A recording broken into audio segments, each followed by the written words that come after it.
याचसाठी केला होता अट्टहास, शेवटचा देश गोड व्हावा. आता निश्चिंतीने पावलो विसावा, खुंटलिया धावा तृष्णेचिया. महाराज म्हणले यासाठी अट्टहास केला होता. याजसाठी, कशासाठी? साध्य मिळवायचं होतं. कुठलं साध्य? अद्वैत भक्तीचं, भगवंताशी एकरूपत्वाचं. मी म्हणजे पांडुरंग, पांडुरंग म्हणजे मी. देव पहावयासी गेलो तेथे देवाची होऊन ठेलो. हा अनुभव महाराजांना घ्यायचा होता. याजसाठी केला होता अट्टहास. यासाठी अट्टहास केला, प्रयत्न केला. काय प्रयत्न केले? कशासाठी केले? शेवटचा दिस गोड व्हावा. महाराजांनी शेवटाचा विचार केला बरं का, शेवटाचा विचार केला. आता शेवटचा दिवस म्हणजे नेमकं काय? म्हणजे नेमका कुठला दिवस? त्या दिवसाच्या प्रतीक्षेत आम्ही कधीच नसतो. आम्हाला तो दिवस आमच्या आयुष्यात कधीच नको असतो. पण ज्या मंडळींनी, ज्या महापुरुषांनी, ज्या संतांनी, ज्या क्रांतिकारकांनी, ज्या वीरांनी त्या दिवसाचा विचार केला, त्यांचं जगणं खऱ्या अर्थी सार्थकी झालं. जन्मले तेच जगती, जन्मले तेच जगता. दिंदा दा दिंदा दा दिंदा दा.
ज्यांना वाटलं त्यांचं जीवन चंदनासारखं होतं, दुसऱ्यासाठी झिजणारं होतं. आणि जे झिजतं तेच रुजतं, त्यालाच सुगंध प्राप्त होतो. जे झिजत नाही ते कुजून जातं आणि त्याला दुर्गंधी आहे.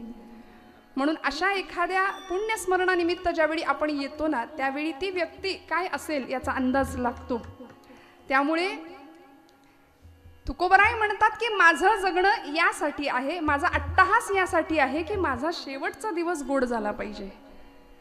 आज आम्ही देव, देश आणि धर्म या तीन गोष्टींचा ज्यावेळी उच्चार करतो, त्यावेळी आमचे समाज सुधारक, आमचे क्रांतिकारक, आमचे संत, सत्पुरुष, पूर्वसुरींची आम्हाला आठवण होते की त्यांनी आयुष्याचा प्रत्येक कण, प्रत्येक श्वास वेचला देवासाठी, धर्मासाठी आणि देशासाठी.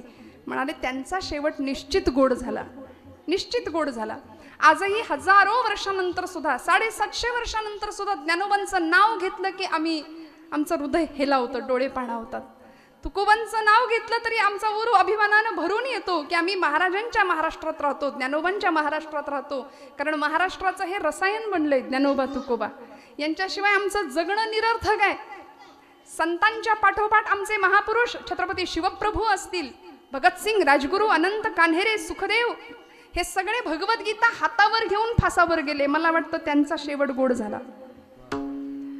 या सगळ्यांच्या जीवनाचा सांगोपांगपणे आपण जर विचार केला तर आपल्या लक्षात येतं श्रोते हो, आम्ही जन्माला येऊन करतो काय? आमच्या जीवनाचा शेवट गोड कसा होईल याचा कधी आम्ही विचार केलाय का? वास्तविक किती वेळा जन्मा यावे नित्य भावे भजित, हे आपल्या बाबतीत बोलायचं झालं. तुकोबराय सांगतात आम्ही नुसती स्वतःची फजिती करून घेतो, पण शेवट गोड होणं म्हणजे नेमकं काय? देह निघून जाणं, देहाची राख होणं म्हणजे शेवट गोड होणं नाही. म्हणजे शेवट होणं असं नाही. देहाची जीवदशेतली जी भ्रमंती आहे ती संपणं म्हणजे शेवट होणं बरं का. तुकोबरायांना हे म्हणायचंय. अनस्युत यामधला अर्थ हा आहे की जीवदशेची भ्रमंती आहे, जीव सतत फिरतोय ना. वासांसी जीर्णानि यथा विहाय नवानि गृह्णाति नरोपराणि. जीर्ण वस्त्र सांडिजे, माऊली म्हणतात नवं वस्त्र घालावं आणि जुनं वस्त्र टाकून द्यावं, त्या पद्धतीनं हे शरीराचं चालू आहे. चैतन्य तेच आहे, प्रत्येक वेळी देह बदलतो आणि आम्ही त्या चक्रामध्ये अडकतो. पुनरपि जननम पुनरपि मरणम पुनरपि जननी जठरे शयनम यह संसारे खलु दुस्तारे कृपया पारे पाय मुरारे भज गोविंदम भज गोविंदम गोविंदम भज मूढमते भज गोविंदम भज गोविंदम गोविंदम भज मूढमते. पुनरपि जननम पुनरपि मरणम, आम्ही अखंड त्या चक्रात सापडलोय. मग आमचा शेवट कसा होईल गोड, कोणता असेल शेवट आमचा, याचा विचार करत असताना मला असं वाटतं शेवट गोड होणं म्हणजे नेमकं काय. कधीतरी आमच्या संतांकडे बघावं. ज्यावेळी पांडुरंगाच्या पायरीवर सुद्धा बसू दिलं जात नव्हतं असे आमचे चोखोबा, पायरीवर सुद्धा हीन याती मी महार पूर्वी निळाचा अवतार. मला बसता येत नाही, सगळे लोक धक्का मारून हाकलून द्यायचे. अरे चोख्या, देव भ्रष्ट झाला, विटाळ झाला, चाल बाजूला हट म्हणून हाकलून द्यावं, ढकलून द्यावं चोखोबांना. का हो, देवावर सावली पडू देत नव्हते असा 750 वर्षापूर्वीचा काळ कर्मठांच्या वर्चस्वाखाली असलेला. संधी मिळाली की कर्मठ, ही कर्मठाची खरी व्याख्या माझ्या मते. विठ्ठल विठ्ठल.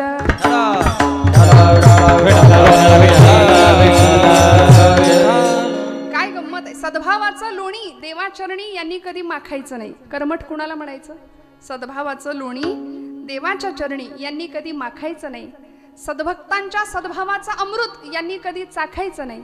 स्वतःच्या विषयी आणि कपटी मनाला यांनी कधीही रोखायचं नाही. याला म्हणायचं कर्मठ. विषयांमध्ये लडबडलेली माणसं चोखोबांवर जरा काही झालं की आळ आणायचा, जरा काही झालं की त्यांना त्रास द्यायचा. आणि चोखोबांची भक्ती विलक्षण आहे. पांडुरंगाच्या पायरीवर बसावं. भगवंता, मला तुझ्यापर्यंत येता येत नाही, तुझ्या पावलांवर डोकं टेकता येत नाही. काय अवस्था असेल. आज आम्ही 18 पगड जातीचा वारकरी संप्रदाय पांडुरंगाच्या पायावर डोकं ठेवू शकतो, पण चोखोबांना काय वाटत असेल आपण कल्पना नाही करू शकत. हाक मागावी, बहु भुकेला झालो, बहु भुकेला झालो, बहु भुकेला झालो, बहु भुकेला झालो, बहु भुकेला झालो, बहु भुकेला झालो, तुमच्या उष्ट्यासाठी आलो, तुमच्या उष्ट्यासाठी आलो, उष्ट्यासाठी आलो, तुमच्या उष्ट्यासाठी आलो. चोखा म्हणे पाठी आणली, चोखा म्हणे पाठी आणली, चोखा म्हणे, चोखा म्हणे, चोखा म्हणे पाठी आणली, चोखा म्हणे पाठी आणली, चोखा म्हणे पाठी आणली. उष्ट्यासाठी आणली तुमच्या, उष्ट्यासाठी आणली तुमच्या, उष्ट्यासाठी आणली. माय बाप जोहार, माय बाप जोहार, जोहार माय बाप जोहार, जोहार माय बाप, जोहार माय बाप, जोहार माय बाप, माय बाप, माय बाप, जोहार माय बाप जोहार, जोहार माय बाप जोहार. तुमच्या महालाचा मी महार, तुमच्या महालाचा मी महार. माय बाप जोहार, माय बाप जोहार, जोहार माय बाप जोहार. जोहार घालावा चोखोबांनी, पण नाही हो. पांडुरंगाची कृपा झाली आणि काय व्हावा जीवनाचा शेवट. तोही असा तसा नाही, खऱ्या अर्थी गोड झाला. खऱ्या अर्थी जीवदशेतनं मुक्तता मिळाली. पांडुरंगाच्या अगदी जवळ सानिध्य मिळालं. मंगळवेड्याच्या गावकुसवाच्या तटबंदीचं काम चालू असताना भिंत अंगावर कोसळली. असंख्य कामगार मृत्युमुखी पडले. नामदेव महाराज धावत आले. पांडुरंगा, चोख्या गेला, चोखोबा गेले. भगवंतांनी सांगावं, माझा शेला घ्या आणि या शेल्यामध्ये चोखोबांच्या अस्थी गोळा करून आणा. या कर्मठांनी, या लोकांनी चोखोबांना माझ्या पायरीवर सुद्धा बसू दिलं नाही ना. आता कळेल, चोखोबांच्या दर्शनाशिवाय माझं दर्शन मिळणं शक्य नाही. भक्ताला असा अधिकार प्राप्त करून दिला आणि पांडुरंग परमात्मा सांगतात, चोखोबांच्या अस्थी गोळा करून आणा. प्रश्न पडला, नामदेव स्वतः गेले, लोकांना पाठवलं. अस्थी उचलावी, भगवंतांनी सांगितलं होतं कानाला लावा. विठ्ठल विठ्ठल विठ्ठल. आवाज आला जमेला धरा, नाही आवाज आला फेकून द्या. ज्या अस्थीमधून ज्या हाडामधून विठ्ठल विठ्ठल असा नाम यावं ती अस्थी गोळा करावी. असं करत करत चोखोबांच्या सगळ्या अस्थी गोळा केल्या. काय आदर्श आहे भक्तीचा. नुसतं नाम घेतलं पण ते नाम झिरपत झिरपत झिरपत हाडापर्यंत, हाडा मांसामध्ये रक्तामध्ये पोहोचलं. रोम रोम विठ्ठलमय झालं असे आमचे चोखोबा. आणि त्या अस्थी गोळा करून आणून पांडुरंगाच्या समोर चोखोबांची समाधी भगवंतांच्या म्हणण्यानुसार नामदेवांनी स्वतः बांधली आहे. हा अधिकार चोखोबांचा. शेवट गोड व्हावा तर असा श्रोते हो. कोणता शेवट? तो गोड व्हायचा म्हणजे नेमकं काय आणि त्याच्यासाठी अट्टाहास करायचा म्हणजे नेमकं काय करायचं? अभंगाचं दुसरं चरण. आता निश्चित आता निश्चितीने पावलो विसावा, आता निश्चितीने पावलो विसावा, आता निश्चितीने पावलो विसावा, आता निश्चितीने पावलो विसावा, कुंडलिया धावा तृष्णेचे या कुंडलिया धावा रे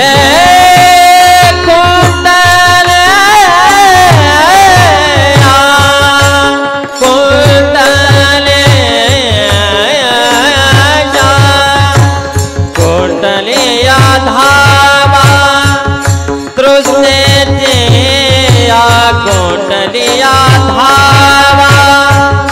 तृष्णेचे आता निश्चितीने पावलो विसावा, आता निश्चितीने पावलो विसावा, कुंडलिया धावा तृष्णेचे या कुंडलिया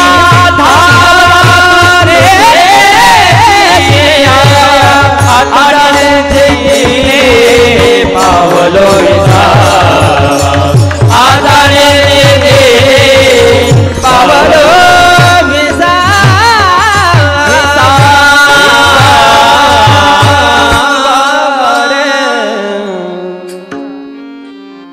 मी अट्टहास केला शेवटचा दिवस गोड व्हावा या करता. त्यातून मला काय मिळालं हे या चरणात महाराज सांगतायत.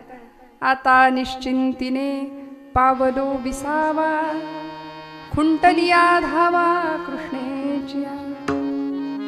मी निश्चिंत झालो, मला विसावा मिळाला, माझी धावाधाव संपली, माझी तृष्णा भागली, तृप्त अवस्था मला प्राप्त झाली.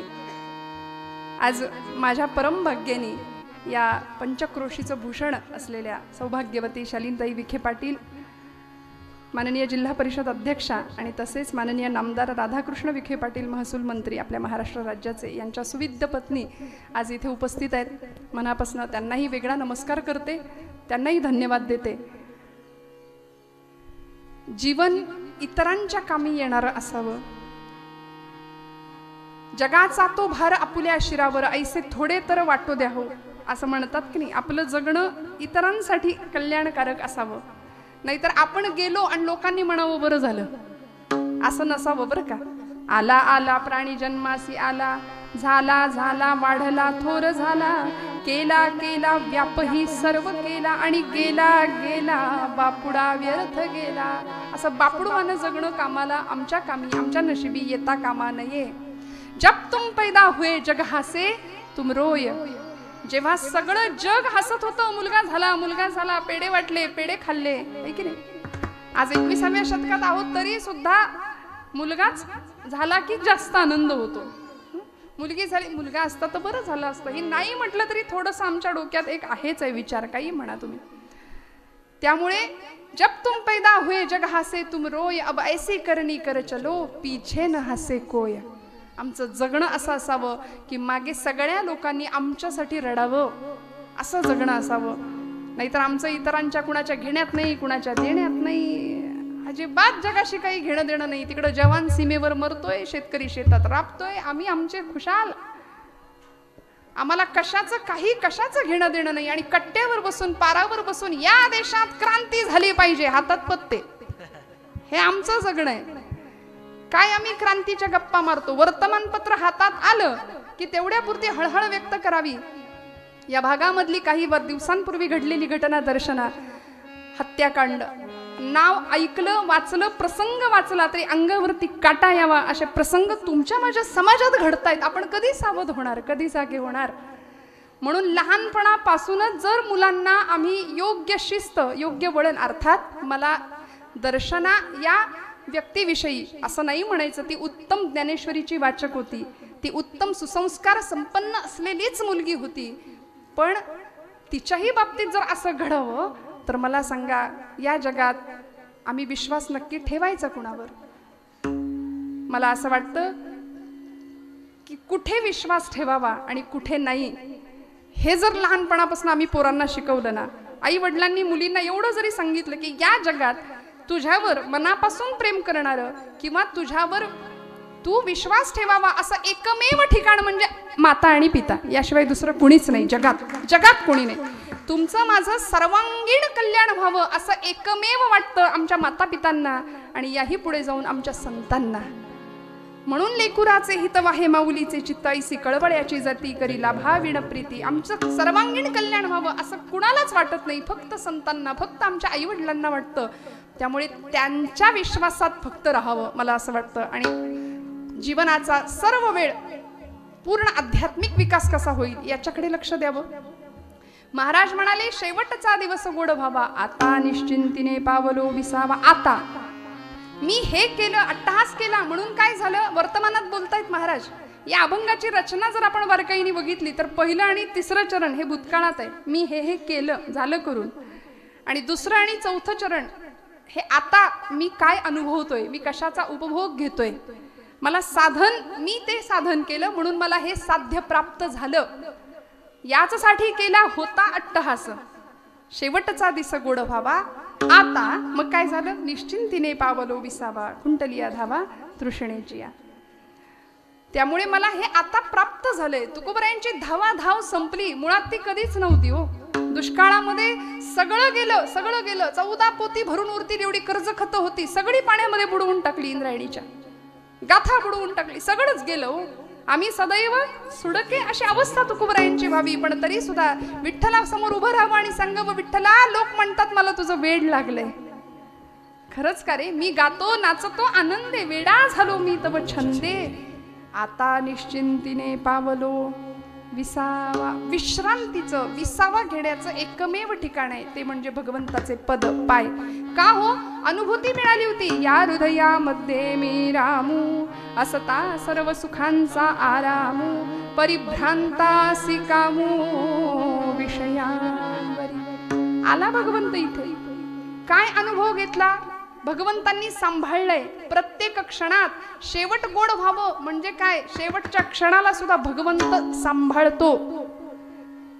निर्वाणी गोविंद असे मागे पुढे, निर्वाणी गोविंद असे मागे पुढे, निर्वाणी गोविंद असे मागे पुढे, निर्वाणी गोविंद असे मागे पुढे. काहीच साकडे पडोने बी, काहीच साकडे पडोने बी, हो हो काहीच साकडे पडोने बी, काहीच साकडे पडोने बी.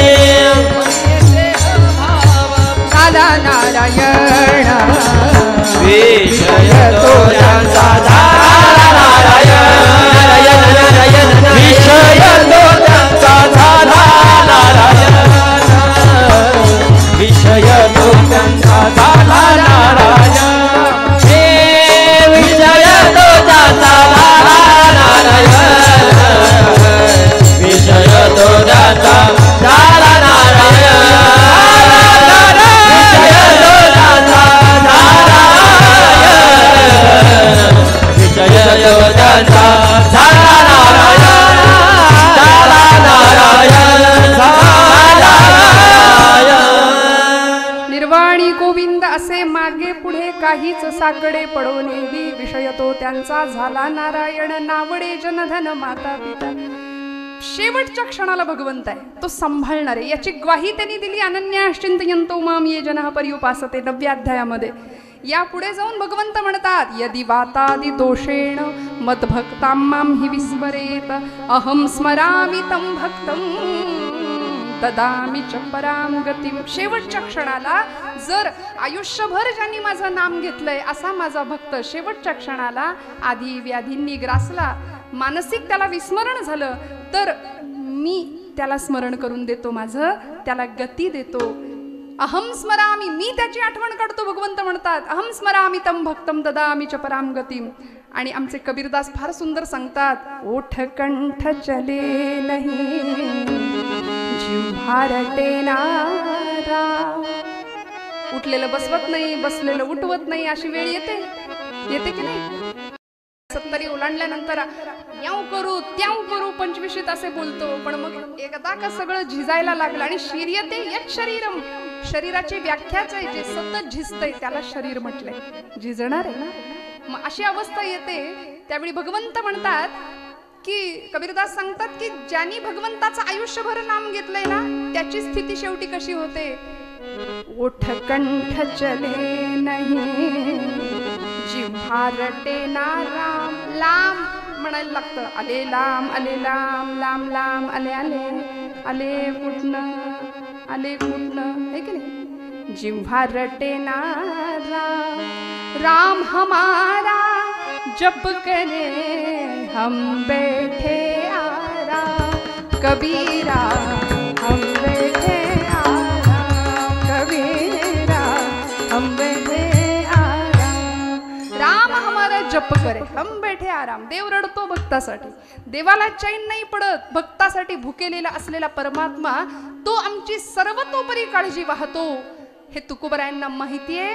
म्हणून महाराज म्हणतात, मी अट्टहास केला त्यामुळे माझा शेवट गोड झाला. परिणाम काय, आता निश्चिंतीने पावलो विसावा, खुंटलिया धावा तृष्णेची. माझी तहान भागली, मी तृप्त झालो. आमची तहान भागत नाही, आम्ही तृप्त नाही, सतत धावतोय. इतकी धावाधाव आयुष्यात करतोय, समाधान नाही, सुख नाही, शांती नाही, स्वास्थ्य नाही. सगळं घरात आहे, सगळ्या सुखांचा उपभोग आम्ही घेतो, सगळं आहे.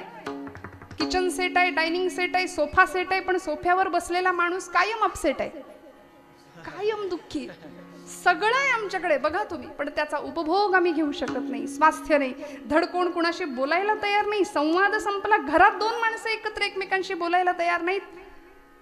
वडीलधार माणूस घरामध्ये समोर बसले, तरुण अगदी तरुणाबाण एखादा 20-25 पोरगा समोर आहे, बाप आपल्याशी काहीतरी बोलतोय, लक्ष नाही, मोबाईल मध्ये डोकं आहे, त्याचं तोंड आहे. किती आम्ही अपमान करतो आमच्याच मातापित्यांचा, आमच्याच वडीलधाऱ्यांचा. कधी सांगावं लागेल हे सांगण्याची फार गरज आहे आता पोरांना. हातामध्ये मोबाईल आहे, वडील काहीतरी महत्वाची गोष्ट आम्हाला सांगतायत, आम्ही ऐकून न ऐकल्यासारखं करावं, मोबाईल मधलं डोकं वर नाही काढायचं आणि मग कपाळाला 100 आट्या पाडून काय असं विचारायचं. मग बोलायची इच्छा होईल समोरच्या माणसाची, कसा संवाद होईल घराघरामध्ये, कशी नाती फुलतील आमची, कसं आमचं घर आनंदाने पंढरीत गोकुळाचं सुख घरामध्ये निर्माण होईल. मला सांगा, एकाचं तोंड इकडं एकाचं तोंड तिकडे, जेवायला आम्ही एकत्र बसत नाही, टीव्ही समोर असतो. आता तर उभ्यानी जेवायची पद्धत आहे, आम्ही सोफिस्टिकेटेड झालो. पूर्वीच्या काळी लोक वाढणारी माणसं वाकून आग्रह करून वाढायची, बसणारी लोक छान पंक्तीला बसायची, घ्या लाडू घ्या, हां बुंदी घ्या, आग्रह असायचा. आता या तुमचं तुम्ही खा, माझा विरोध नाही बरं, आता हे काळानुसार चाललंय. पण एक गंमत होती, लोकांनी हा काळ अनुभवलाय बरं का, जुन्या लोकांनी हा काळ अनुभवलाय. नात्यांमधला ओलावा, प्रेम, जिव्हाळा, स्नेह हे जुन्या मंडळींनी अनुभवलंय. आणि वाईट वाटतं की ही जुनी पिढी आता हळूहळू बघा ना, काका गेले, त्यांच्या पुण्यस्मरणानिमित्त आपण आता कीर्तन करतोय.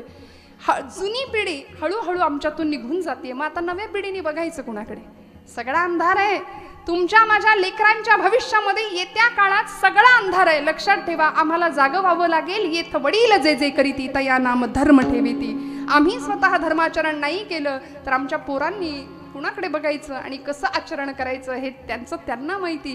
त्यामुळे तुकोबरायांसारखे संत आम्हाला आईच्या कळवळ्याने सांगतात की जीवनामध्ये काय केल्याने काय मिळेल, साध्य काय ठेवायचं, साधन कशाचं करायचं, कशाचा अट्टहास केला? अभंगाचं तिसरं चरण. कौतुक वाटे झाली या वेताचे, कौतुक वाटे झाली या वेताचे, कौतुक वाटे झाली या वेताचे, कौतुक वाटे झाली या वेताचे, कौतुक वाटे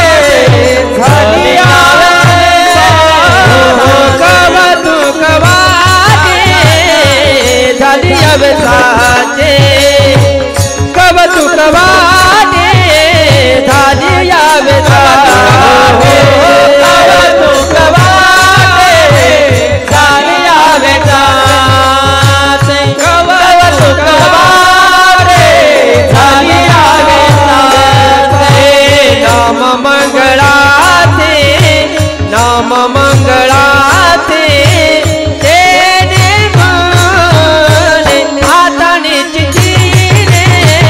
पावल विसावा, आता निश्चितीने पावल विसावा, मंगळाचे नाम मंगळाचे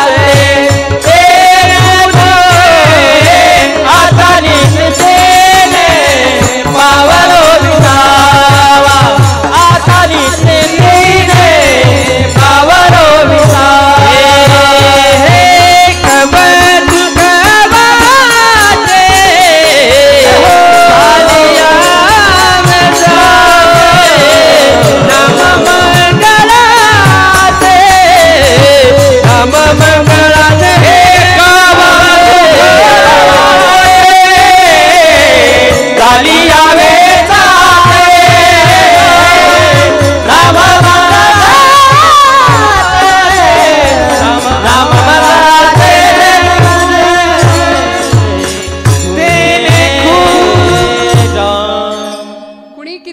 सांगितलं तरी माझ्याकडे आज माझा दिवस आहे असं समजूया. विठ्ठल विठ्ठल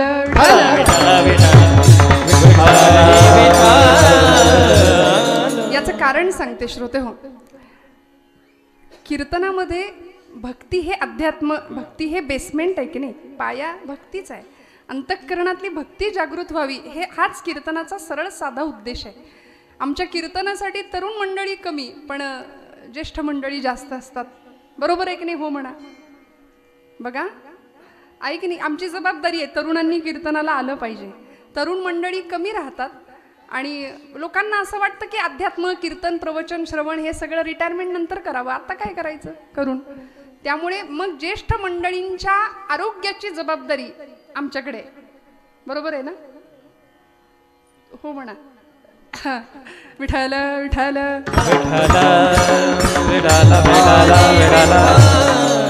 तुम्ही म्हणाले यांनीच का घ्यायची जबाबदारी? अहो हे फार मोठं काम आहे ना. मग तरुण मंडळी सुद्धा 20 वर्षांनी 10 वर्षांनी आत्ता जसं ऐकायला येतंय तसं नाही येणार मग परत. त्यामुळे जपलं पाहिजे.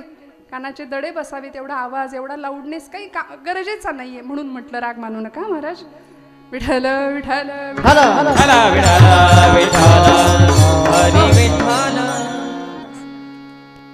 कौतुक वाटे झाली या वेचाचे.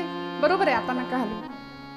नाम मंगळाचे तेणे गुणे आता निश्चिंतीने पावलो विसावा, कुंटलिया धावा तृष्णेची. महाराज म्हणाले माझंच मला कौतुक वाटतंय. का? कारण माझ्या जीवनाचा वेच झाला. आम्ही कधी आमच्या जीवनाचा वेच केलाय का? आमच्या जीवनाचं सार्थक व्हावं याकरता काही वेगळे प्रयत्न केलेत का? अरिस्टॉटल नावाचा तत्ववेत्ता म्हणाला, change is the only constant thing. या जगामध्ये, जीवनामध्ये बदल ही एकमेव अशी गोष्ट आहे की ती जी स्थिर आहे.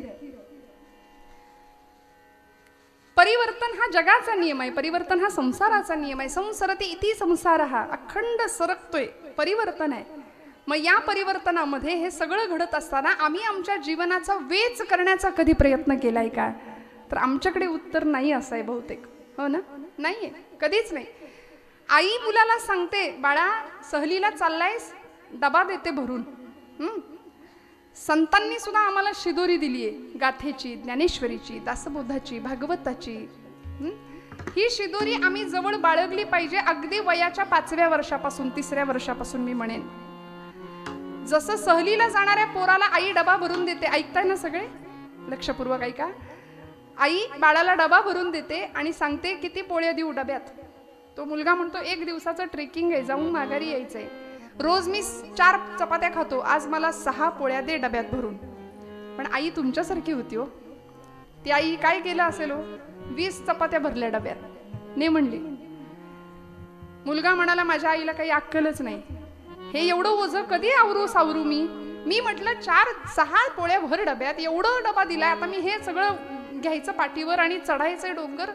आई म्हणली असू दे रे, ओझं समजू नकोस, वागव, ओझं समजू नकोस, ही शिदोरी आहे तुझ्यासाठी, ही शिदोरी आहे. आता मॅगी आणि पिझ्झा पास्ता देणाऱ्या आयांना डब्यामध्ये, त्यांना या शिदोरीचं महत्व नाही कळणार.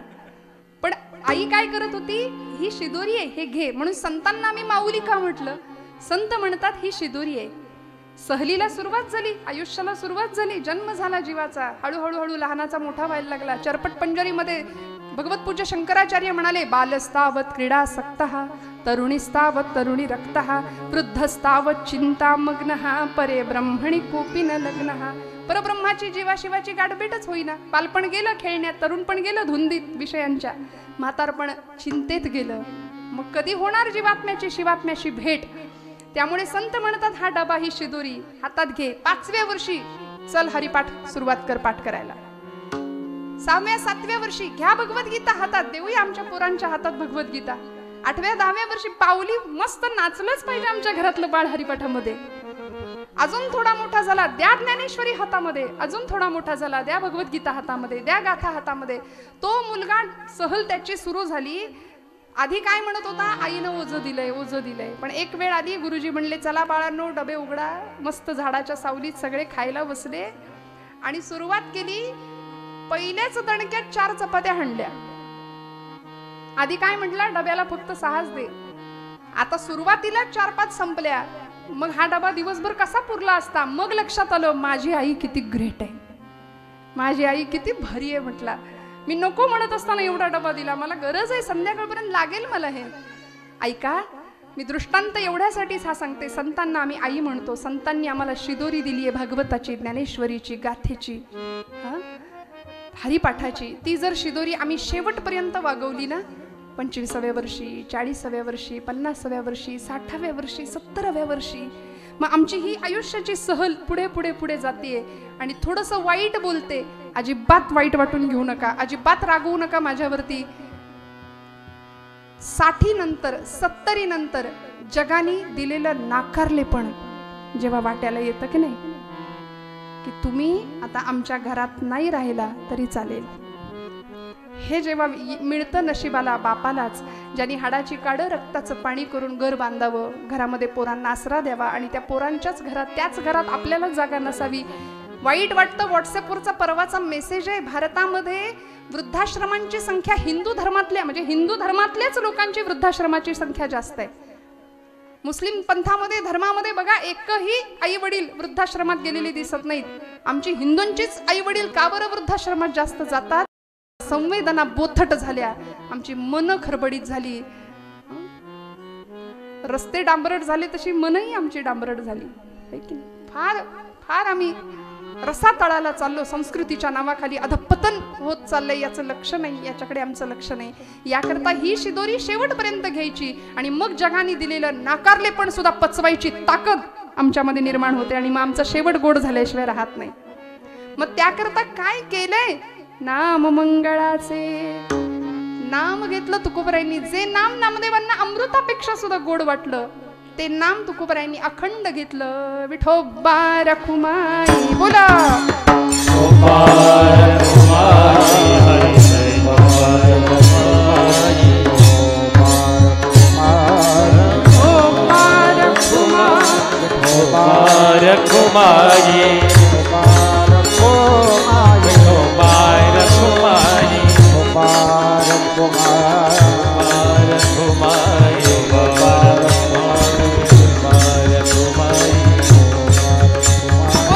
भजन करा. विठोबा रखुमाई, विठोबा रखुमाई,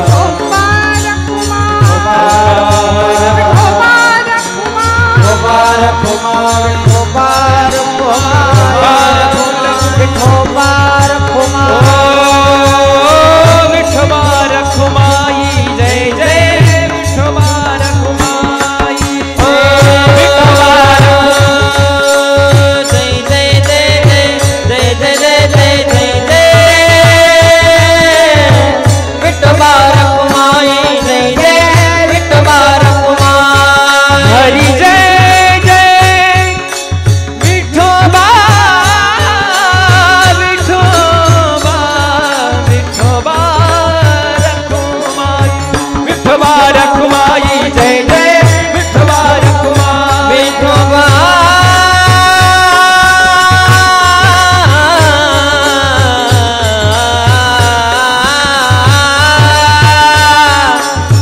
विठोबा रखुमाई जय जय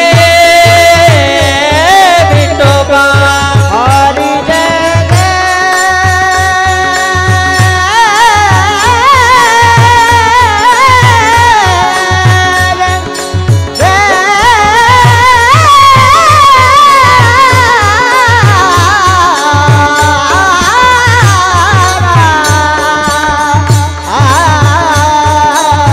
विठोबा रखुमाई जय जय विठोबा रखुमाई हरि जय जय जय जय जय जय जय जय जय जय जय हरि जय जय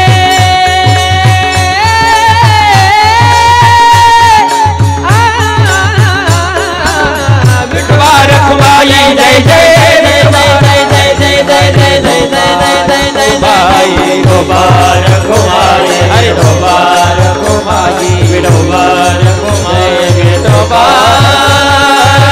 रखुमाई श्री नामदेव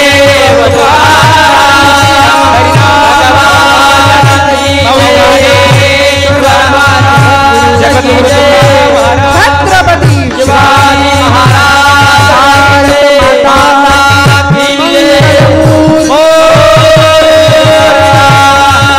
विठोबा रखुमाई जय जय जय जय विठोबा रखुमाई जय जय जय जय विठोबा रखुमाई हरि हरि जय जय विठोबा रखुमाई विठोबा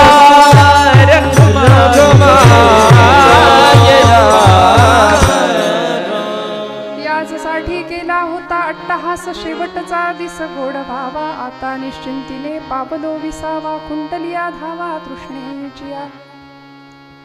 महाराजांनी अशा मुक्तीचा अनुभव घेतला. अध्यात्मशास्त्रामध्ये 4ही मुक्तींचं वर्णन केलंय. माझ्याकडे वेळ आता अगदीच कमी आहे. कमी म्हणजे बऱ्यापैकी संपलाच आहे. खरं तर 10 वाजताचं कीर्तन आपण 11ला सुरुवात झाली आहे. म्हणजे मी इथे 11ला आले. पंचपदी झाली असेल 10:30ला सुरू. मला मागून मगाशी सांगितलं होतं ताई 1 वाजेपर्यंत करा, पण 12:30 पर्यंत काकांनी सांगितल्यानुसार थोडंसं 5 मिनिटं 10 मिनिटं पुढे मागे होतं. मागे नाही, पुढेच जातं. तुकोबरायांनी ज्या मुक्तीचं वर्णन केलंय, अध्यात्मशास्त्रामध्ये 4 मुक्तींचं वर्णन आहे. सलोकता, समीपता, स्वरूपता आणि सायुज्यता. अशी मुक्ती प्राप्त झाली. कशामुळे? अट्टहास कशाचा केला? नामाचा केला. मी नाम घेतलं, अखंड नाम घेतलं. ज्या भगवंताचं रूप इतकं सुंदर आहे, ज्या भगवंताचं नाम इतकं सुंदर आहे, त्याचे गुण माझ्यामध्ये यायला सुरुवात झाली. तो गुणांचा स्वामी आहे, गुणाधीश आहे, षडगुणैश्वर्य संपूर्ण असलेला भगवंत, त्याचं नाम मी घेतलं. परिणामी काय झालं? मला मुक्ती प्राप्त झाली. आम्ही तिला वरलं मुक्तीला. महाराज म्हणतात हा अनुभव सकल संतांना प्राप्त झाला. श्रोते हो, ज्यावेळी प्रभू रामचंद्र यायला निघाले ऋष्यमुख पर्वताच्या दिशेने, त्यावेळी 8व्या वर्षी घर सोडलेली शबरी माता वाट बघतीये. किती वाट बघावी, किती प्रतीक्षा करावी, किती वाट बघावी. भगवंता या. माझ्या गुरुदेवांनी मला सांगितलंय आपण येणार आहे, आपण येणार आहे. मी थांबलीये. बरं, माझे गुरुदेव मला म्हणाले, शबरी, लोक देवाकडे जातात पण दैवत तुझ्याकडे चालत येईल, लक्षात ठेव. भगवंत सांभाळतो, भगवंत येतो, यावर माझा विश्वास आहे. प्रभू कधी याल आश्रमात या, कधी रे येशील आश्रमात या, कधी रे येशील रामा रघुनंदना.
पर्वताच्या दिशेने पंपा सरोवराच्या दिशेने भगवंत लक्ष्मणासोबत येत आहेत.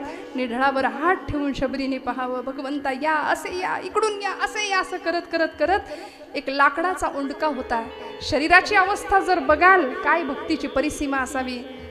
अक्षरशः शरीरावर हाडाचा नुसता सापळा होता. मांसाचे लचके गिधाडे कावळे तोडून नेत होते शबरी मातेच्या. वर्णन आहे, माझ्या पदरचं काही नाही सांगत. ती सांगते कागा कागा सब कुछ खाइए चुन कर मेरा मांस. सगळं खा म्हणाली, पण माझे 2 डोळे मात्र फोडू नका. लेकिन 2 नयन मत फोडिये प्रभु मिलन वाट बघावी. भगवंत आले, डोळे भरून भगवंताकडे पाहतीये. विनवित शबरी रघुराया ते तुझसाठी आणली मी बोरे. भागला भुकेला असशील जरी तू देवा जमविला रानचा हा मेवा. खूप सुंदर गाणी, माझ्याकडे वेळ कमी आहे. गीत रामायणामध्ये सुंदर पद आहेत. काय धन्यता असावी तिच्या जीवनाची. भगवंतांनी तिला सांगावं शबरी झालं का तुझं समाधान. तिने बोरांचा द्रोण समोर ठेवला. भगवंतांनी घ्यावा. एक एक बोर उष्ट केलेलं. लक्ष्मणांनी सांगितलं दादा आता हिची पूजा स्वीकारली इथपर्यंत ठीक आहे, हे घेतल्यासारखं करा, आपण खाऊ नका. लक्ष्मणाच्या हातात पहिली मूठ भरून दिली. लक्ष्मणाने घेतल्यासारखं करावं, मागच्या मागे टाकून द्यावं. काय झालं. धन्य मी शबरी श्रीरामा लागली श्री चरणे आश्रमा. लागली श्री चरणे आश्रमा. शबरी श्रीरामा लागली श्री चरणे आश्रमा. लागली श्री चरणे आश्रमा. का सौमित्रे. लक्ष्मणाने बघावं. शबरी विचारते अरे शंकित नजरेने बघू नको की बोरं साधी सुधी नाहीये. का सौमित्रे शंकित अभिमंत्रित हीन भेद उष्टी या वदनी तर नित्यनाद तो. या वदनी तर नित्यनाद तो. वेदांचा मधुरी माला गली श्री चरणे आश्रमा. लागली श्री चरणे आश्रमा.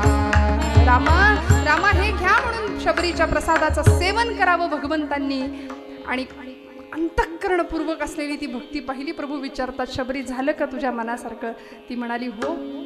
ज्ञान कर्म भक्ती आणि वैराग्य हे 4 फाळ लावलेले नांगर, त्या नांगरांनी जमीन अंतःकरणाची अशी सुपीक करून ठेवली. आणि आता हृदय हे आपुले चौफाळूनी या भले वरी बैसऊ पाऊले. श्री गुरूंची या न्यायानी तिथे स्थान दिलं. म्हणाली इथे चितार असते, चितेमध्ये उभी राहते. स्वतःच्या हाताने मला अग्नी द्या. बस सलोकता समीपता स्वरूपता आणि आता सायुज्यता मुक्ती मला प्राप्त होऊ दे. तुकोबराय हाच आशय शेवटच्या चरणात व्यक्त करतात. तुका